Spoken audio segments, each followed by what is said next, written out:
Well, good morning. Welcome to week 5 of 7 on the subject of the book of Job. This past week, I read an article, it's very interesting, that said a number of cities in the United States have experienced, since 2020 roughly, a gradual and then a rapid increase in crime, especially car thefts. A lot of car thefts happening. And so you want to wonder, well, why is that? And it turns out, if you read this little article, I won't read it for you, but some class action lawsuits have been engaged against 2 Korean car makers, Hyundai and its subsidiary Kia, because they make cars that are too easy to steal. As you see, the contention here is it's the fault of the South Korean car companies for making some of their vehicles too easy to steal, notwithstanding the fact that there's almost no car theft in South Korea. What's responsible for the spike in crime? Everybody, we all got an opinion. Just let me get one at a time. Lawlessness. Lawlessness, all right. What else? Social media. Social media. We're going to blame social media. The existence of social media is why people steal cars. Is that right? If we did away with the social media, would we do away with car theft? No. TikTok videos. What's responsible? TikTok. Then, okay. Maybe got rid of accountability. We got rid of cars. We used to say that in the Navy. You know, we'd have these accidents. You know, and we say, hey, listen, we can have a perfect safety record. Just don't fly anymore. Karen. I'm sorry. Demoralization and the neutering of our police. Oh, the neutering of the police. Well, there's an interesting thought. Bad leadership who don't enforce anything. Go ahead, Janet. I was just gonna make them yellow. Oh, Get rid of kids and. get rid of kids. Well, that's exactly what they said, right? Accountability. Oh, at last I got what I was thinking. Okay. What does that have to do with Job? Actually, quite a bit. We started out in Job in the prologue, where the question was asked in heaven, does Job serve God for nothing? In other words, what he's asking is Job just responding to your blessing? You give him treats, he serves you. You take away the treats, he won't serve you. What they're saying is Job has no agency. He is the creature of his environment. He's a little bit like Pavlov's dogs. Remember, you ring the bell and they would salivate? He is the victim of his circumstances. Ah, that's a very modern accusation, isn't it? We are awash in news media accounts and articles about victimology. Everybody's a victim. And what is that saying? Well, that's saying that we really don't have the freedom to choose. We are just responding to the stimuli that come into us. Peter Singer, Richard Dawkins, both evolutionary materialists, believe that we are simply the result of our genes or the result of an inexorable chain of chemical reactions that result in the things that we do. We are the result of outside stimuli. That's not a new, but it's not an old belief. You may have recalled that in several cities, same city basically, which tells you something, that these flash mobs have been showing up at various stores. You know what I'm talking about? And they riot, and then they loot the store and they take off. Well, just recently in Chicago, a few months ago, there was one of those riots where 3 teenagers were shot.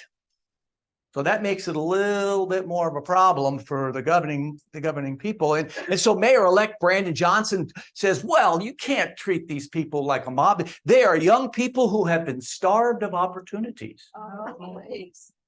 He was backed up by a state senator in Illinois that said this was just a mass protest against poverty and segregation. So what is the thing that we have to do? Do we have to hold them accountable and arrest them and punish them? Or do we have to remove segregation?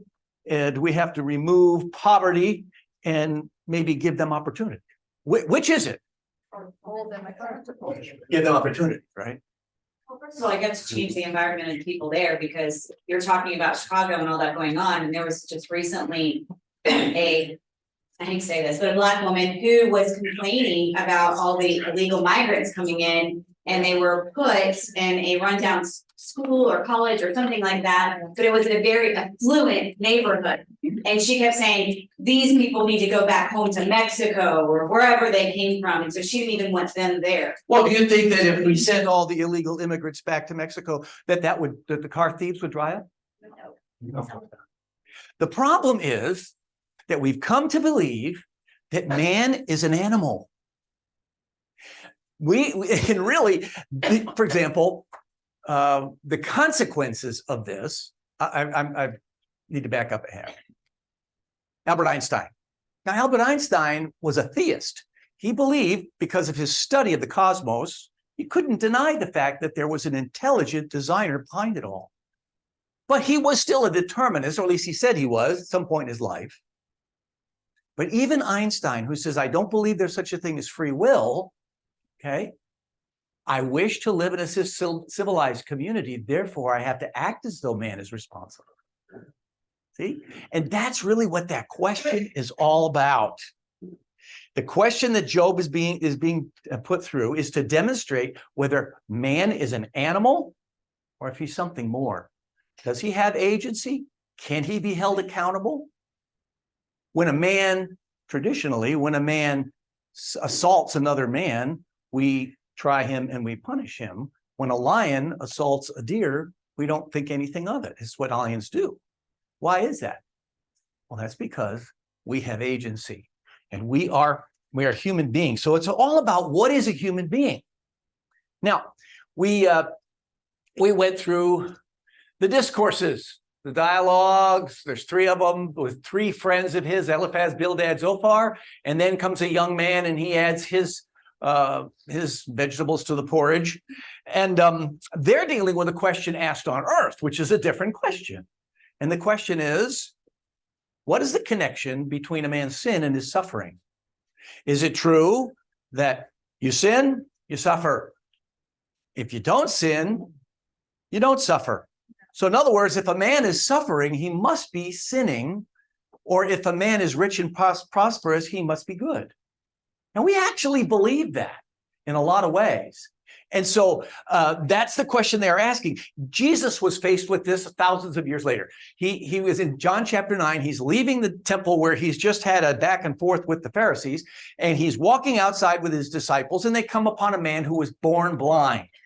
And his disciples ask him, Master, they say, who sinned? Was it this man's sin or his parents that he was born blind? And what Jesus answered? Neither. But that what?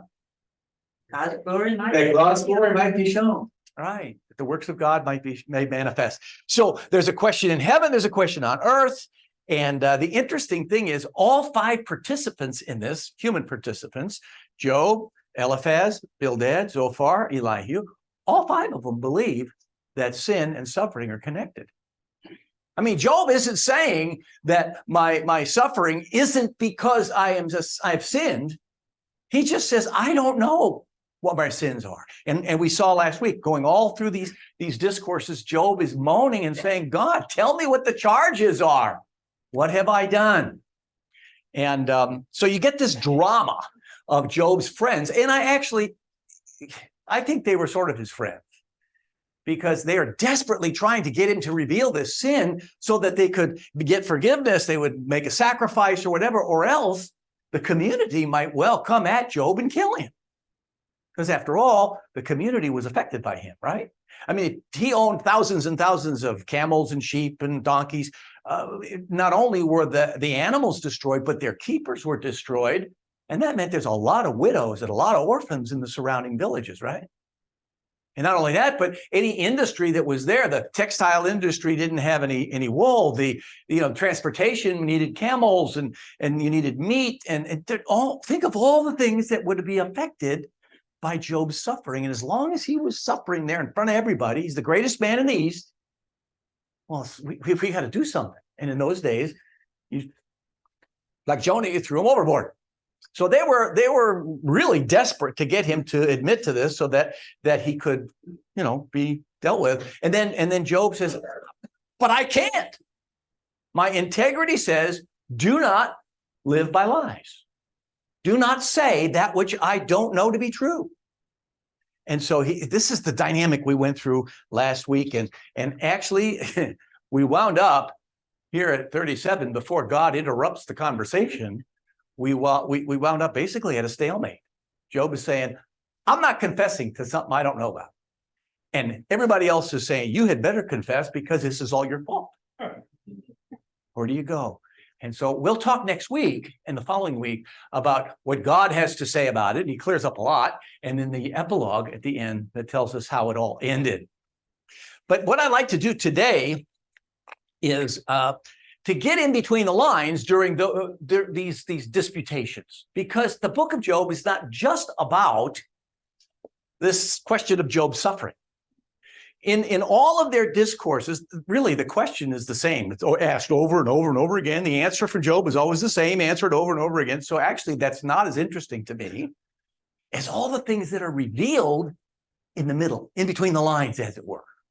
And you could go through Job and you'll read these passages that are absolutely beautiful because they spoke in metaphor and simile and poetry, and it will tell you what they believed about God and man and many other things like that. And so the question comes to my mind, how much of what we know today about God, man, the future, sin, all that stuff, God's redemptive, how much did they know? How much did they know about what went before them?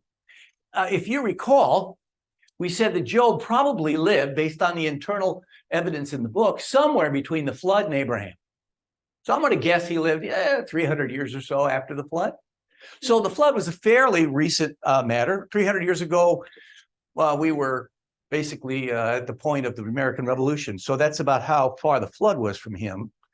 It may well be that he didn't have access to the documents that made up the first 11 chapters of Genesis, because the only part of our Bible today that Job might have had that existed back then were the Toledot documents from which Moses edited the book of Genesis.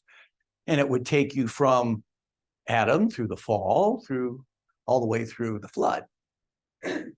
So what did they know? How did they know it? Were they aware of creation, the fall, the flood? Now, it may be that they had other sources of information. In chapter 23, Job says something. Verse 12, Jack. I have not departed from the commands of his lips. I have treasured the words of his mouth more than my daily bread. The commands of God, the words of his mouth, where'd they get that? That's a good question. We don't know. Could have been oral traditions that had been delivered to them. There may have been other information that Noah came through the flood with. I don't know. But the question is, how did they understand God's plan for redemption and man and his creation, and will they be in heaven? How many think Job will be in heaven? We'd love to get in a conversation about that. Why? Well, we will get into that as we go on. The question is, why? What did he know? He knew very little compared to what we know today, didn't he? Now, so what I want to do is get an idea of where they stand. And so what I want to do is leave out, we won't talk about the prologue because that's going on in heaven, and that'd be unfair. And we won't talk about God's speech because he clarifies a whole lot of stuff. But let's find out what they themselves had to say, okay, about all these matters, okay? So the question is, what did they know? It's the old, what did they know and when did they know it? I want to deal with two things: primeval events, those things that had occurred that were really significant from the creation to the flood and up to his day, and then major critical doctrines. What did they know? Now, we're going to go through a whole bunch of passages in these chapters, and so Jack's going to get a workout. and if you want to follow, you go right ahead. We're going to be in 9, 26, 34. All over the map. So let's start out with chapter 9, verses 8 to 9. He alone stretches out the heavens and treads on the waves of the sea. He is the maker of the Bear and Orion, the Pleiades, and the constellations of the south. All right. God is the creator of the heavens. He stretched them out. He is the creation of the Pleiades. Now, it's interesting. The Pleiades are a constellation, aren't they? The constellation of stars as we see them from the earth. And this is right after the flood. So the zodiac was already known. There's all kinds of wonderful speculation about that we will not go into. But he understands that God is the creator of the heavens and the sea. Psalm 8 says, when I consider your heavens, the work of your fingers, the moon and the stars, which you have set in place, what is mankind that you are mindful of him, or human beings that you care for him? So the heavens and the earth do declare the glory of God. Now, when we get to the end of the book, God will elaborate on nothing but creation. So I'm not going to dwell on it. But all through the book of Job, we hear mention that God is the creator. He is seen as the creator. So the creation, they're well aware of, that it was not a matter of evolutionary development from previous things. The idea of Tiamat and Anu, the two original pieces of the chaos that comes together in pagan mythology. And in our pagan mythology, we have the Big Bang and the interruption in the universe that exploded and created all that we have. We all have this sort of evolutionary materialist view, but they didn't. They saw this as God in heaven creating all this. So they're pretty strong on the doctrine of creation. Very interesting. Many different cosmologies in history have an explanation. For example, in the Far East, you have elephants. What holds the earth up? Well, elephants, right? In some of them it's 5, some of them it's 7. And then there's an old story. There's 100 different views of this. Some say rocks. Of course, the Greeks thought it was Atlas. He held the world up. But there's an old story that says, a little boy asks the wise woman, he says, what holds the world up? And she says, there's 7 elephants that hold the world up. And so he says, yeah, but what holds the elephants up? And where do they stand? Well, they stand on the back of a very large turtle. And so this is Hindu mythology. And then you say, well, what holds the turtle up? Well, there's a larger turtle. Well, what does he stand on? And she says, oh, now stop it. It's turtles all the way down.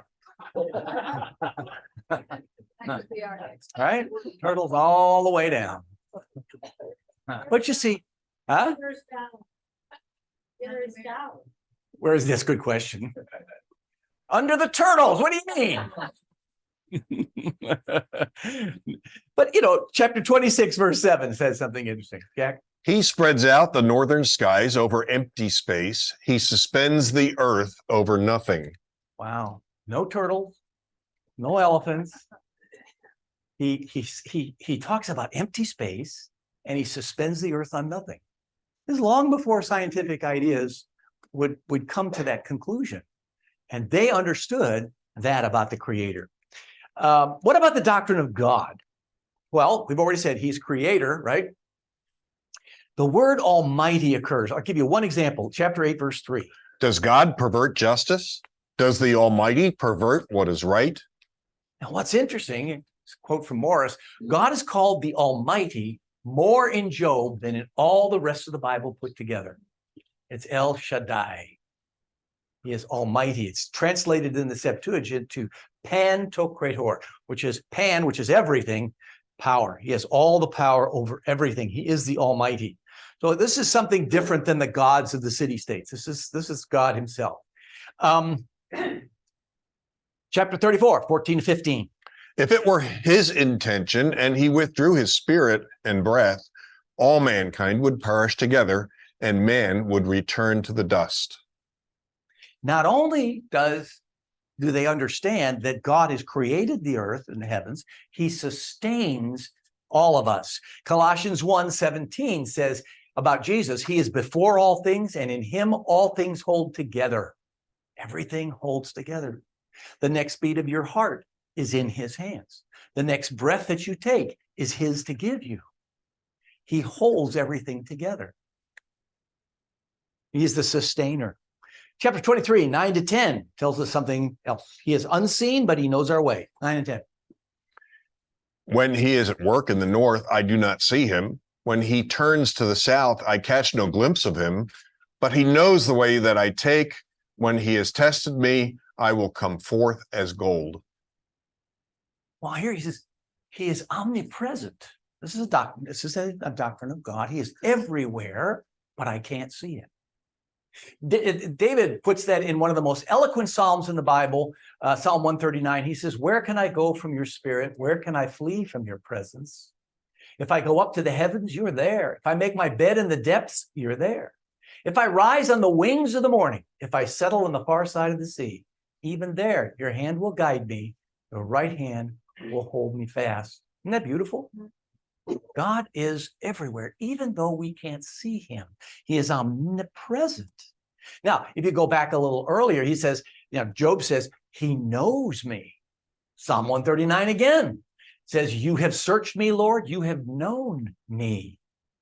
You know when I sit, when I rise, you perceive my thoughts from afar. God knows what you're going to think. He knows what you're thinking now, and he knows what you're going to think tomorrow. You discern my going out, my lying down. You're familiar with all my ways. Before a word is on my tongue, you, Lord, know it completely. Wow. I mean, that's an expansion on what Job has kind of a kernel of. You know me. You know the way that I take. Even though I can't see you and I can't find you. He's omniscient. There's a wonderful verse in chapter 16 of Genesis. The story is that Hagar was an Egyptian slave that belonged to Abraham's wife, Sarah. When Sarah could not have a baby, then she gave her slave to be his second wife to raise up a baby for him, which she did. She conceived and she gave birth to a baby. Well, while she was pregnant, she sort of looked down her nose at Sarah, and Sarah got really irritated about that. And so she says to Abraham, this woman you gave me, you've done this to me. This is no fair. And so he says, look, she's in your hand. Do what you want. And so she banished this girl, Hagar, out in the desert. And Hagar runs away. And she meets God, and God speaks to her, talks about how the Arab nations would grow great under her son Ishmael, and says, go on back. But after she has spoken with God, here's what she says, chapter 16, verse 13. She gave this name to the Lord who spoke to her, quote, you are the God who sees me. For she said, I have now seen the one who sees me. Have any of you heard that song? There's a song that was recently come out. Anybody know the artist? Incredible, The God Who Sees Me. And it's a very wonderful, dramatic presentation we saw at a large church in Nashville. And this woman got up there, beautiful woman, was flowing, dress and all that stuff. And she sings about, you are the God who sees me. We teach this to our little children. We say, God sees you. Jean-Paul Sartre is said to have been a child, and he was in the bathroom one day, and that truth hit him hard. God sees me. And he was angry. He didn't like that. He wanted his privacy, and he spit in all four directions in defiance of this God who sees me. So when you realize that God sees you, that's either a blessing, something that comforts you, or it's terrifying, right? The God is the God who sees me. Chapter 9, 19 to 22, talks about his holiness. If it is a matter of strength, he is mighty. And if it is a matter of justice, who will summon him? Even if I were innocent, my mouth would condemn me. If I were blameless, it would pronounce me guilty. Although I am blameless, I have no concern for myself. I despise my own life. It is all the same. That is why I say he destroys both the blameless and the wicked. Now, you got to understand, when Job uses the term blameless, I'm innocent, he's saying, I know of no sin that I have not confessed. He's quite quick to say that he's guilty of the sins of his youth. He's one who gives sacrifice for his children's sins. So he's not unaware of our sinfulness. But what he is saying is God is holy. And even when I come before him, innocent in my own knowledge, he declares me guilty. There's a difference between our sins, which deserve punishment, and our sin, which alienates us from God. We are positionally outside of God's favor, outside of his blessing. And that can't be fixed by good works. And he understood this. He understands perfectly. Even though I think I'm innocent, I'm guilty before a holy God. And he understands that he's not only holy, he is his judge. It's amazing how much this guy knows. 5 verses 17 to 18. Blessed is the man who God corrects. So do not despise the discipline of the Almighty, for he wounds, but he also binds up. He injures, but his hands also heal. He corrects, he wounds, he heals. Now, if you stopped at the last passage, you could be afraid because God is holy. He is just. There is no way you and I can come before him and be innocent. We are guilty. And if God is, as to the Muslim, I think, he's this God up in the heavens who rains down fire on his enemies. Those who have sinned deserve punishment. But here he says that he corrects, he disciplines, he wounds, and he heals. This is a God who is involved with his creatures. And ultimately, that involvement becomes evident in the incarnation. There is no greater involvement than that God in heaven should become man on earth and die for our sins.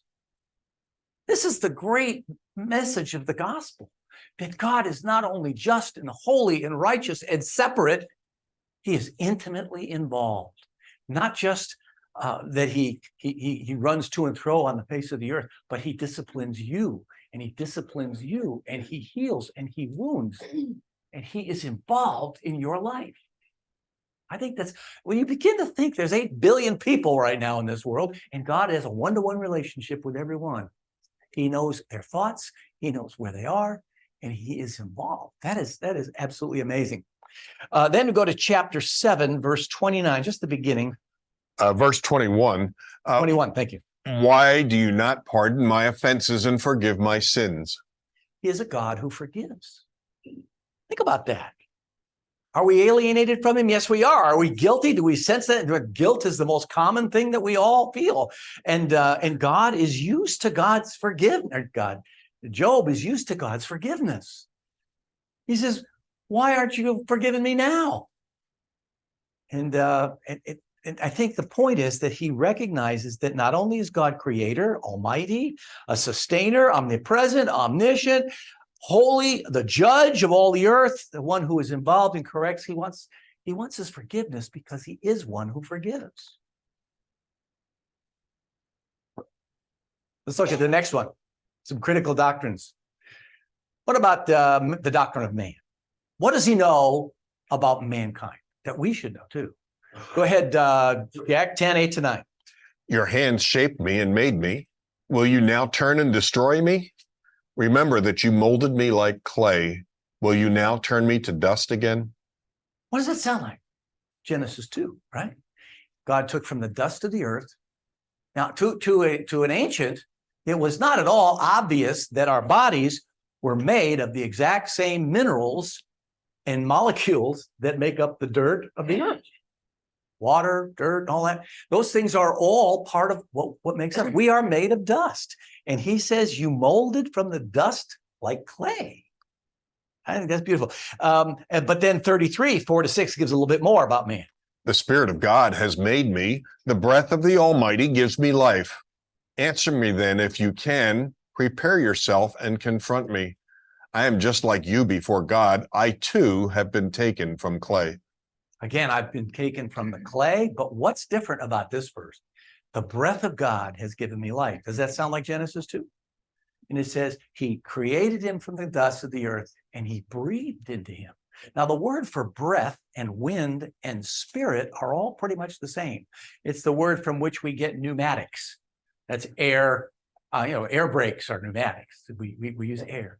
But the spirit, when God breathed life into man, he gave him a spirit. Gave him his own spirit. Okay, then the last thing is 8 to 9. What else do we know about man? Excuse me, 7. I'm sorry. Remember, O God, that my life is but a breath.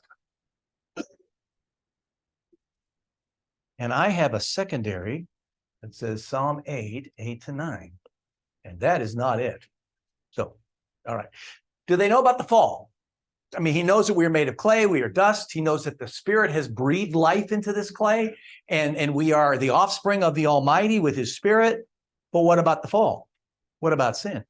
Chapter 15, 14 to 16. What is man that he could be pure, or one born of a woman that he could be righteous? If God places no trust in his holy ones, if even the heavens are not pure in his eyes, how much less man who is vile and corrupt, who drinks up evil like water? 9:2. Indeed, I know that this is true, but how can a mortal be righteous before God? And then 25:4.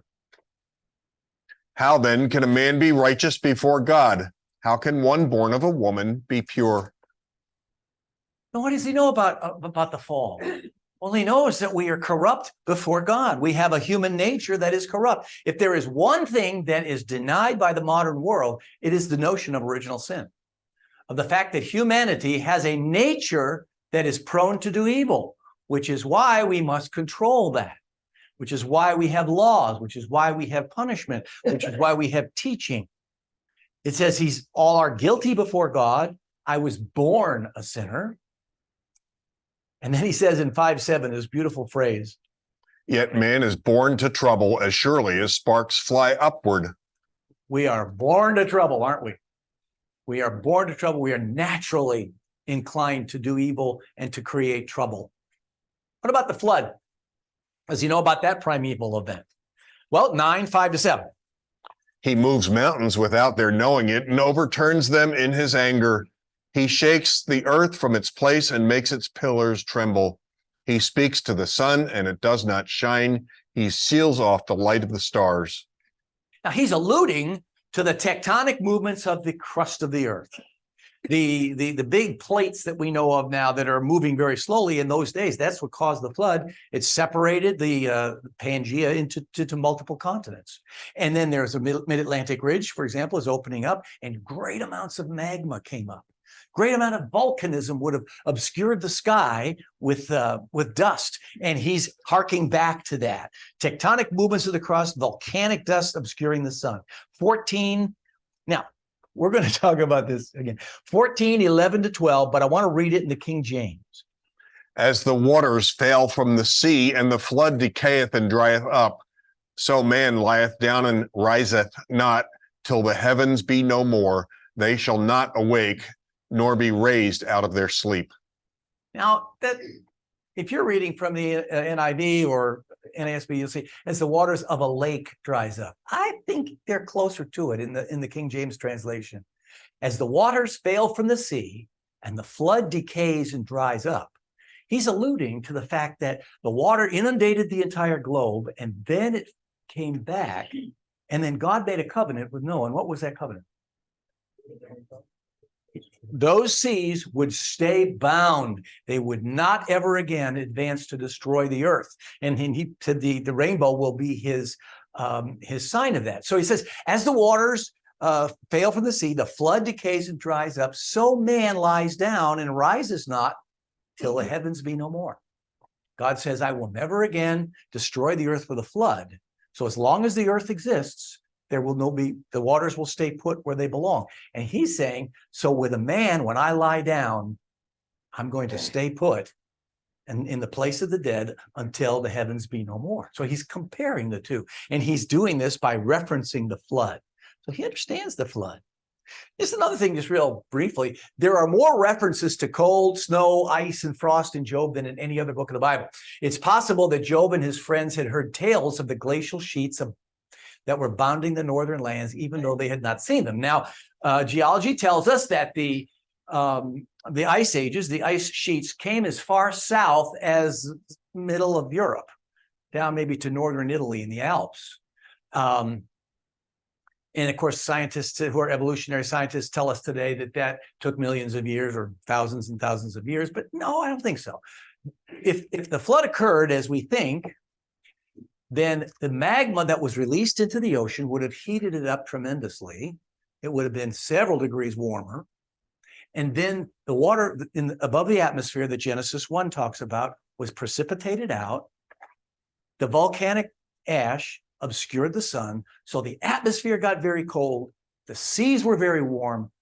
The evaporation was very fast. And there have been a lot of models that creation scientists have done that showed just about what we see in geology would happen in a very short time. Several hundred years for that to advance and then retract. Okay. So it's interesting when you think of Job living back not far from the flood, maybe a few hundred years. He knew about ice and snow and all of the cold that comes from the north. What about judgment? 26, 12 to 13.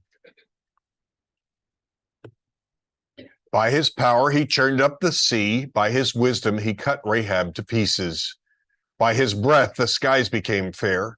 His hand pierced the gliding serpent.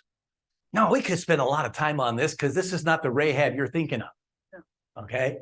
Rahab, the harlot in Jericho, virtuous person. We remember her.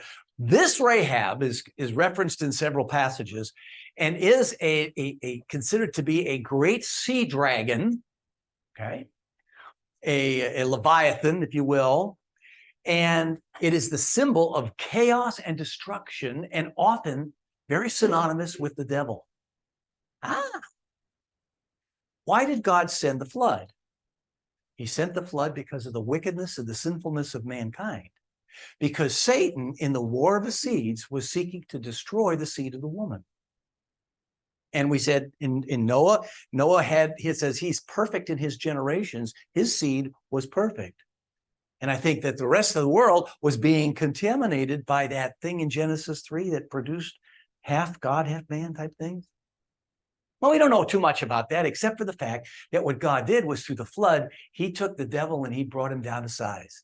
And he preserved a righteous lineage for the Messiah. Of course, another example of judgment, they were well aware of Babel, the dispersion, 12, 23, 24. He makes nations great and destroys them. He enlarges nations and disperses them. He deprives the leaders of the earth of their reason. He sends them wandering through a trackless waste. In chapter 8, verses 3 to 4, Bildad says something very unkind and cruel to Job. He says, your children were destroyed because of their sin. In other words, they got what they deserved. And so he was wrong about that, but nevertheless, he understood that the wages of sin is death. And then chapter 9, 14 and 15. How then can I dispute with him? How can I find words to argue with him?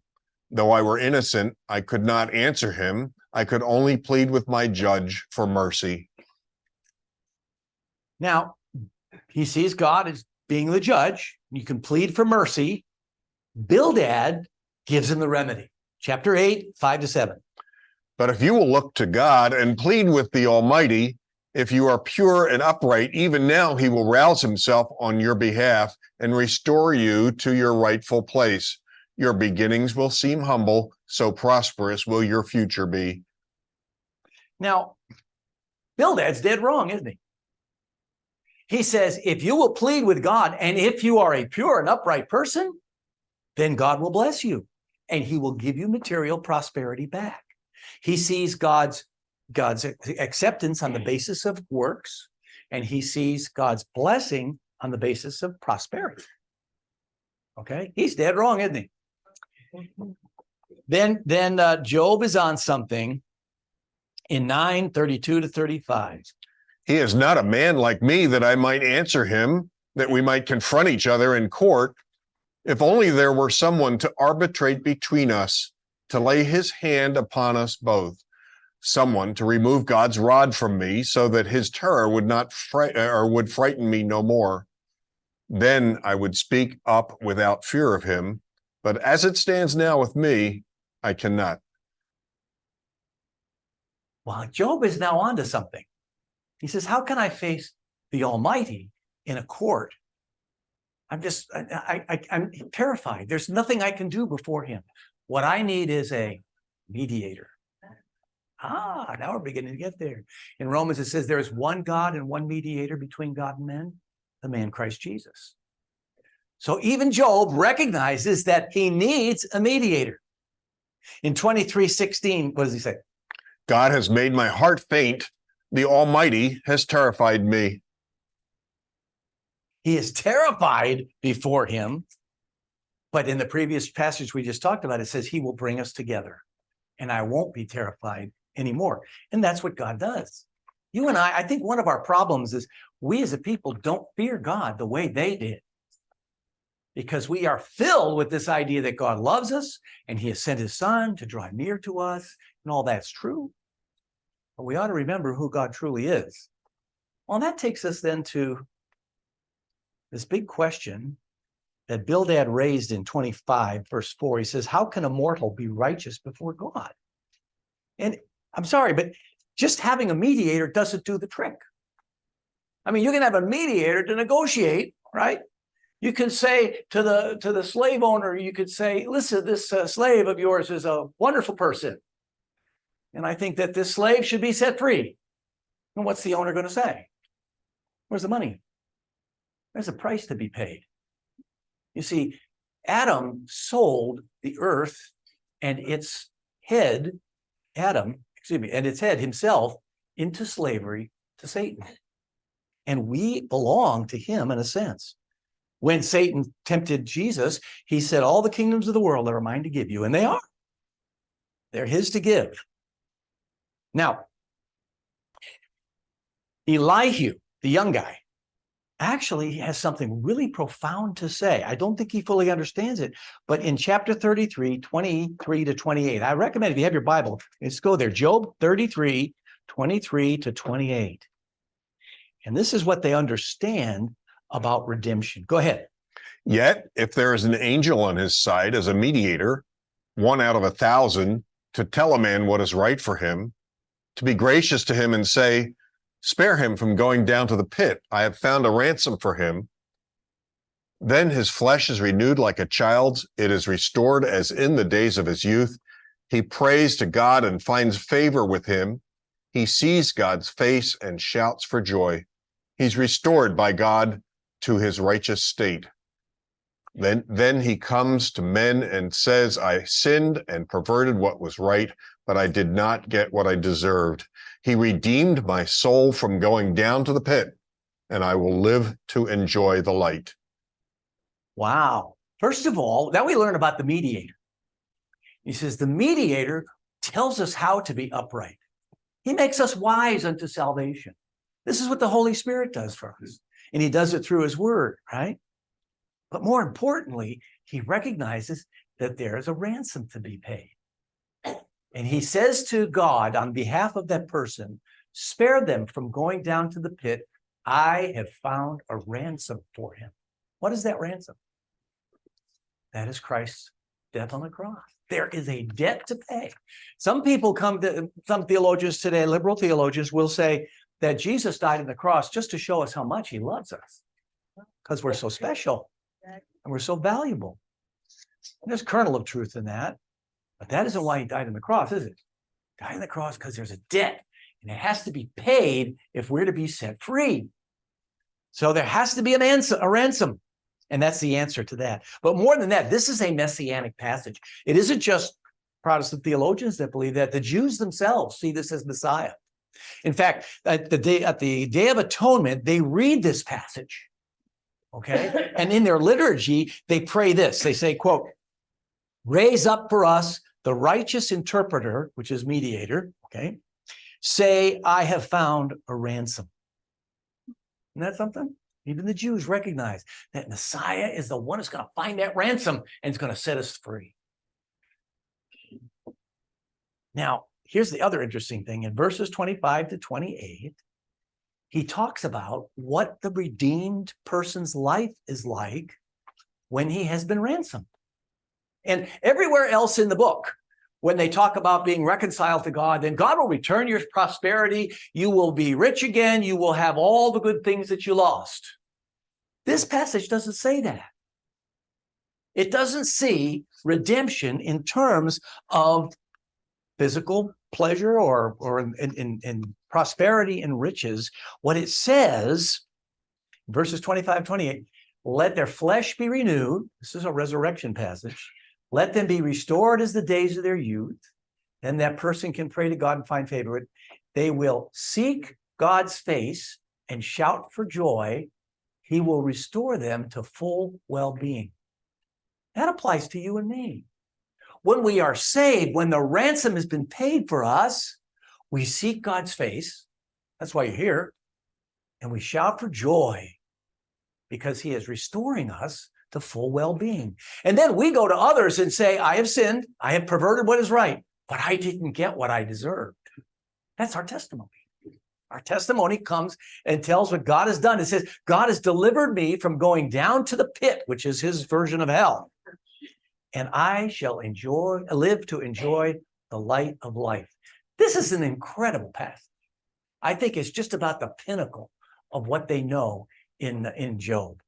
And it's a beautiful, beautiful passage. One other thing, the Jews see the angel that he talks about. That is the angel of the covenant. That is Messiah. That's Jesus. And you've often talked about theophanies in the Old Testament where, for example, God appears to Abraham before Sodom and Gomorrah are destroyed. And what that is always identified as the second person of the Trinity, a pre-incarnate appearance of the Lord Jesus Christ. So he is the Messiah, the angel of the covenant. Now, in chapter 19, verse 25, Job declares, I know that my Redeemer lives. There's a song for that. That'll sing. Right? I know that my Redeemer lives. And persuaded that he is able to keep that which I've committed unto him against that day. That's echoing Paul. He understands that God is not just his judge, but he's also his Redeemer. Now, that's not intuitively obvious, but he knows that. And so that passage then leads us to the next major issue that they have to understand, and that's resurrection. Do they understand what this whole business is? And oddly enough, for someone who has no Bible, except maybe the first 11 source documents of the book of Genesis, remember, Moses came a lot further thereafter, and he edited all that and put it together. That's what we have. He didn't have much more than that. Here's what he understands. The Old Testament writers, in fact, don't write much about resurrection of the dead, their judgment, their bliss. We don't see a lot about it. We think a lot about heaven ourselves and very little about Hades or the grave, which is what they saw, because we expect to leave this body and be with the Lord. But the concept of the grave is that there is a place where the dead go. And that, now we'll talk about that in just a second, but there are people in the grave. And we tend to ignore that. And I want to go to that in a minute. I don't want to go there too quick. In the Old Testament, people were much more concerned with, rather than personal salvation, they were concerned with the kingdom of God. The kingdom of God is God's rule over the nations on the earth. And of course, Messiah would be the one that would rule justly. He would preserve the righteous, punish the wicked. I think their ideas of the kingdom harked back to a restoration of Eden because they had a better memory of that than we do. God's going to restore Eden where he walks with man on this earth. And that was how they looked at it. Now, we've got a much clearer revelation of eschatology, even though we are puzzled by a lot of it. Now, you can see this idea of justification and redemption and all these ideas of the ransom, they're very fuzzy. But the question was on their minds, where Job says, in Job 14:14, he says, if a man dies, will he live again? Now, it's surprising how many places in the Bible reflect the Old Testament view of the resurrection. I didn't think there were any. And I kind of went on one of these quests over the last couple of years. Whenever I saw an Old Testament reference to the resurrection, I put it in a note. And here's what I got. That's a lot of passages. They really did believe in the resurrection of the body. That's all there. And you notice that Job has 3 major passages. Okay, so we ought to talk about them real quick. But first of all, I want you to understand a little bit about Job's understanding of the grave. Chapter 3, verses 16 to 19. Or why was I not hidden in the grave like a stillborn child, like an infant who never saw the light of day? There the wicked cease from turmoil, and the weary are at rest. Captives also enjoy their ease. They no longer hear the slave drivers shout. The small and the great are there, and the slave is freed from his master. Okay, he understands the grave as a place where you sleep.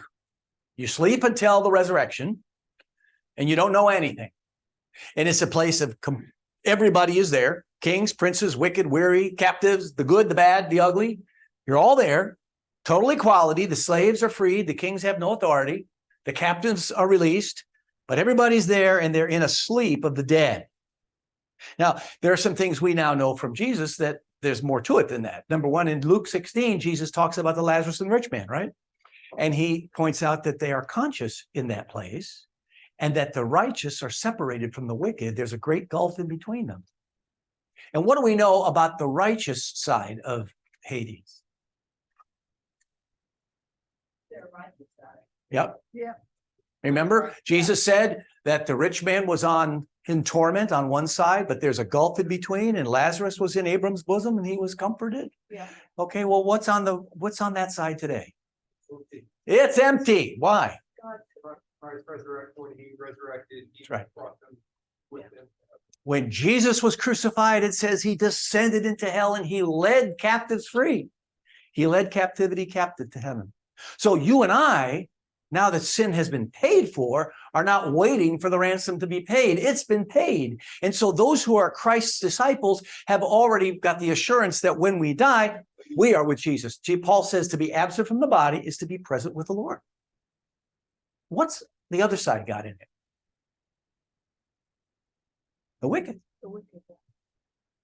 I remember vividly, I liked Christopher Hitchens. He was one of your nice, amiable atheists, brilliant man. Hugh Hewitt used to interview him a lot. And he interviewed him at the very end of his life when he had cancer. And he was viciously anti-God and unrepentant. He says, I have no belief in the afterlife. I'm going to be gone. There is no heaven. There is no hell. And he wasn't about to repent. Christopher Hitchens is there right now. He is alive and he is awake, his soul at least. He is awake and aware of his situation, and he is in torment. And what is he waiting for? He's waiting for the day when he will be ushered before the Lord of glory, the Almighty, the judge of all humanity, and he will give account for his deeds, and God will render judgment on him for everything he's done that is absolute and perfectly fair and just. I am grateful, I hope you are, that I'm not going there, because I have been ransomed. Job already knew about all this. Now, let's go back to 14:11 to 13 in the King James. You don't need to read it again. It's the one where he makes the allusion to the flood. And he says,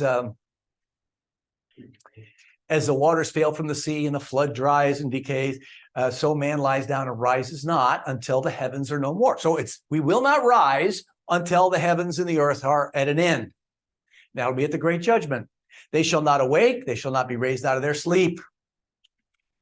And then he says, oh, that you would hide me in the grave. You would keep me secret until your wrath is past, that you would appoint me a set time and remember me. Oh, I love that. First of all, he describes this sleep in Sheol to God's covenant with Noah, that he would hold the waters back until the end of the earth. So he's going to sleep. He will be there till the end of the earth. But then he says, death will conceal him from God's wrath, which he knows he deserves, until it returns to you, which is to say, like the water returned from off the earth, God's wrath is expended. Where was God's wrath expended for your sin? On the cross of Jesus. Is he? Hide me in the grave until your wrath is spent and returns to you. And then he says, and I love this. He said, you shall call Well, he says, excuse me, you would hide me in the grave, that you would keep me secret until the wrath is past, that you would appoint me a set time and remember me. All the days of my appointed time, I will wait till my change comes. What's this change he's going to talk about? What's this change? And one of my favorite places is 1 Corinthians 15, 51 to 52, Jack. Listen, I will tell you a mystery. We will not all sleep, but we will all be changed. In a flash, in the twinkling of an eye, at the last trumpet, for the trumpet will sound, the dead will be raised imperishable, and we will be changed. In the instant, in the twinkling of an eye. 1 Thessalonians 4 talks about what we call the rapture. Those of us who are alive and remain will be caught up together with him in the air. We look forward to a change. Job understands there's going to be a change. He will be changed from mortal to immortal, for perishable to imperishable, from wicked and corruptible to incorruptible. That, I think, is the greatest thing about heaven. I will be incorruptible. I will not sin anymore. I will not have the temptations that I have today. It's a great joy. Then verse 15, and this is just absolutely wonderful. The more you read these, by the way, and I've been reading these things like coming up my ears, the more beautiful and deep they come to you. They're just wonderful. He says, you shall call and I will answer. Get the image, he's asleep in the grave. And Christ calls to him. He says, Job. And Job says, he answers. He comes up and he says, I will answer, you will have a desire for the work of your hands. Now you number my steps. You watch over my sin. You're involved with me, but my transgression is sealed up in a bag. You sewed up my iniquity. And he threw it as far as the east is from the west. Isn't that magnificent? Yeah. Boy, what he knows is unbelievable to me. Yeah. Chapter 19, verses 25 to 27 is the third chapter, the third passage. I want you to read, Jack. 25, 27. I know that my Redeemer lives, and that in the end he will stand upon the earth. And after my skin has been destroyed, yet in my flesh I will see God. I myself will see him with my own eyes. I, and not another, how my heart yearns within me. There will be a resurrection of this body. Don't ask me how that works out. When if I'm buried at sea and the fish have eaten my body up, what does God do? Well, he's got a DNA note card in his file, and all he has to do is take that out and put me back together. But this body will be resurrected, but will be different. And it says it will happen in the end. When our Redeemer stands upon the earth. It says in Zechariah that the day will come when the Messiah returns and his feet will land on the Mount of Olives and it will split in two from the east to the west. Wow. My Redeemer will stand. He knows that. Oh, it's Jesus. He doesn't know it's the Son of God. He doesn't know a lot of stuff that we know, but he knows that the Redeemer will stand on the earth. And he says, I will see him in my flesh. This will be a bodily resurrection. My own eyes, not another, mine, will see him. I will see God. Can we see Jesus? Well, Matthew 24:30, Jack. At that time, the sign of the Son of Man will appear in the sky, and all the nations of the earth will mourn. They will see the Son of Man coming on the clouds of the sky with power and great glory. We will see him. Now, let me just jump back to Job 33 again, 26 and so forth. And he said, your flesh be renewed like a child's in the resurrection, be restored as in the days of their youth. We will testify that God has saved us and given us not what we deserved. We will see God's face and shout for joy. He will restore us to full well-being. And I shall live to enjoy the light of life. I don't know, Jude, I just think that's fantastic. Yeah. Now, do you think Job understood all that we understand about God's plan of redemption? No. But do we understand all that generations ahead of us may understand?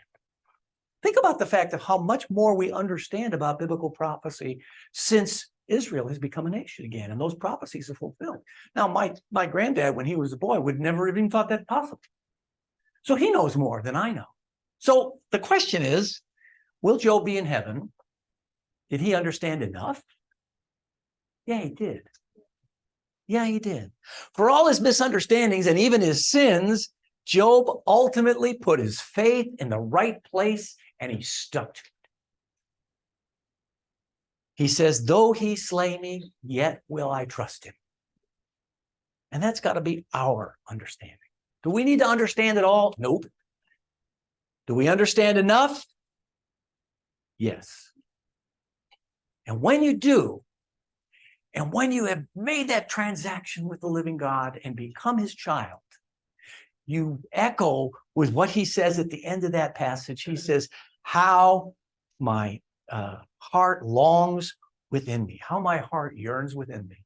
C.S. Lewis said that. He says, whenever we see a beautiful sunset or a gorgeous pastoral scene or a wonderful piece of poetry, he says, we get that ache inside that says, I was made for more than this world.